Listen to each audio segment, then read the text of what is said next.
Saudara-saudaraku yang dikasihi Tuhan Yesus dimanapun Anda berada, selamat malam berkah dalam. Di sini berjumpa lagi dengan saya, Emerentiana Erlina Boni, penyuluh agama Katolik dari Kementerian Agama Kabupaten Magelang dalam acara Mimbar Agama Katolik. Sahabat gemilang yang dikasihi Tuhan, pada kesempatan kali ini saya akan menyampaikan bacaan Injil.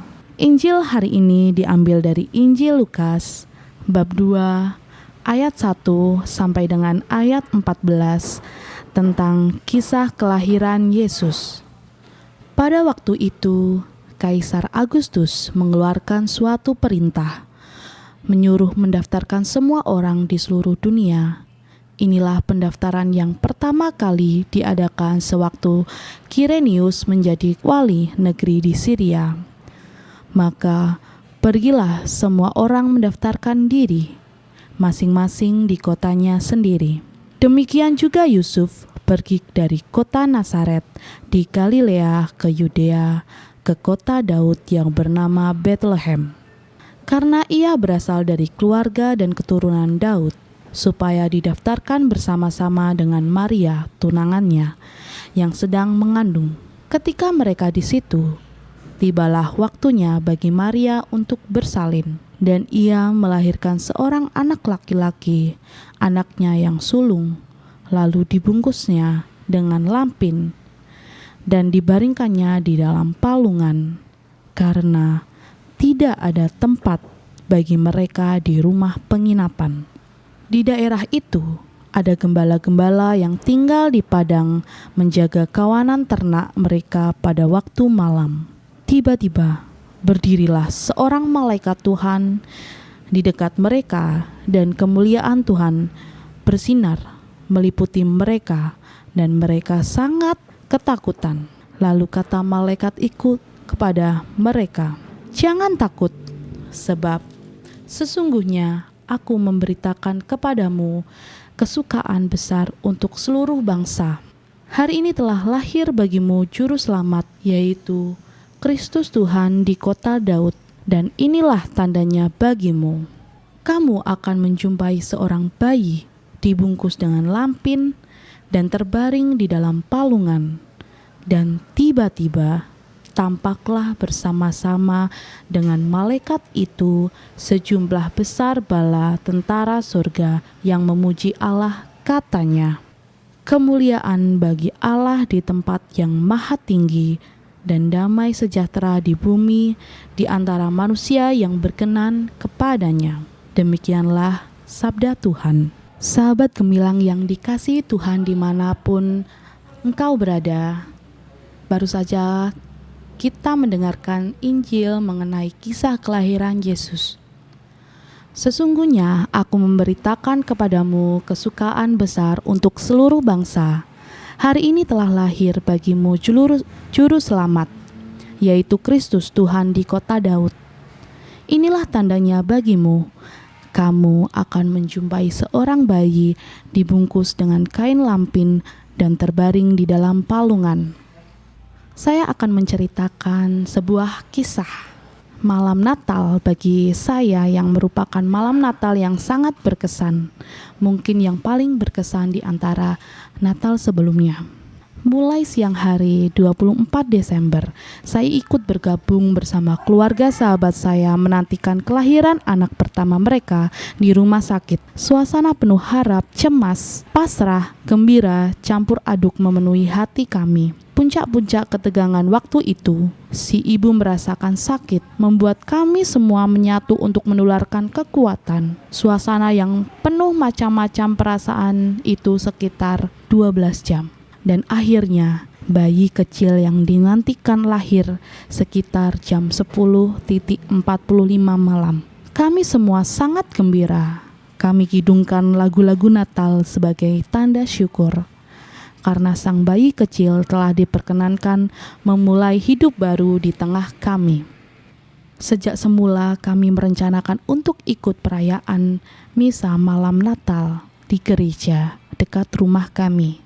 Bila bayi lahir tanggal 25 pagi atau lahir sebelum jam 9 malam tanggal 24, dalam hati kami, doa kami hanyalah minta agar bayi lahir lebih cepat atau lahir pada tanggal 25 sekitar jam 9.30 malam. Tanda-tanda akan kelahiran mulai tampak meski masih belum jelas, maka kami membatalkan rencana untuk pergi misa malam.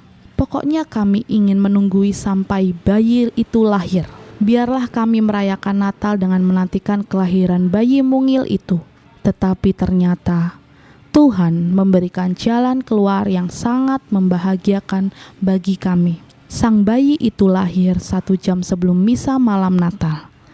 Maka kami dapat pergi ke misa malam Natal dan tanpa dapat kembali pulang dulu memakai baju yang kami siapkan untuk merayakan Natal. Tanpa cuci muka ataupun tangan, kami berempat mengikuti misa Natal di gereja. Misa Natal sungguh terlebih menyentuh kami, karena sebelumnya kami sempat juga menantikan kelahiran manusia baru di dunia ini. Bagi saya kali ini, merayakan Natal lebih berarti merayakan kehidupan baru. Kehidupan yang menggelar masa depan dengan penuh harapan. Kehidupan yang terbuka terhadap perkembangan dan juga perubahan. Itulah yang saya lihat pada bayi kecil sahabat saya yang baru lahir. Itulah yang saya rasakan dalam menantikan kelahiran seorang bayi kecil. Nilai itu pula lah yang kali ini saya rasakan dalam menyambut Tuhan yang datang ke dunia dalam wujud bayi kecil di tengah manusia sederhana yang mendambakan cinta dan harapan.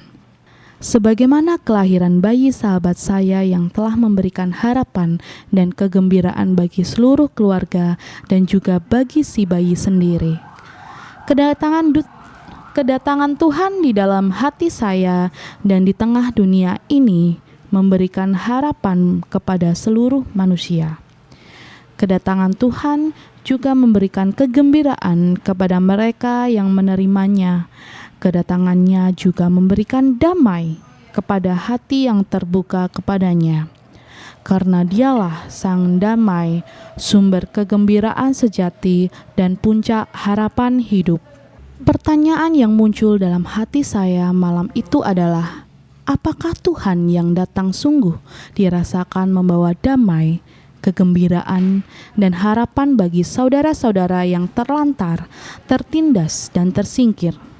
Bagi para gelandangan, bagi rakyat yang tertindas oleh pemerintahannya, bagi sekelompok penduduk yang ditolak oleh kelompok-kelompok lain, bagi anak-anak yang tidak diperhatikan orang tuanya, bagi orang-orang yang hidup di tengah kebencian, adakah kedatangan Tuhan punya makna? Apakah harapan, kegembiraan, damai, dan cinta Tuhan menyapa mereka? Aku berpikir, mungkin Tuhan menginginkan kita untuk menyampaikan sapaan Tuhan itu kepada mereka.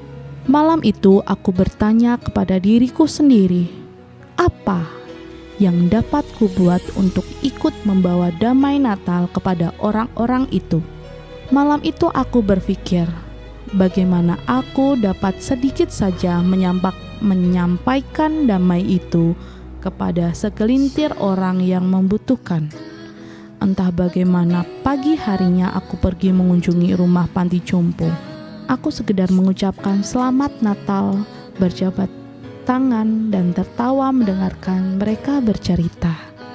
Saudara-saudaraku, sahabat gemilang yang dikasihi Tuhan, demikian yang bisa saya sampaikan. Apabila ada baiknya semata-mata karena bimbingan Tuhan, dan apabila ada kurang dan salah kata, saya mohon maaf. Dan semoga bermanfaat bagi kita semua. Saya, Emerentiana Erlina Boni, pamit undur diri dan sampai jumpa di acara Mimbar Agama Katolik yang selanjutnya. Terima kasih, berkah dalam.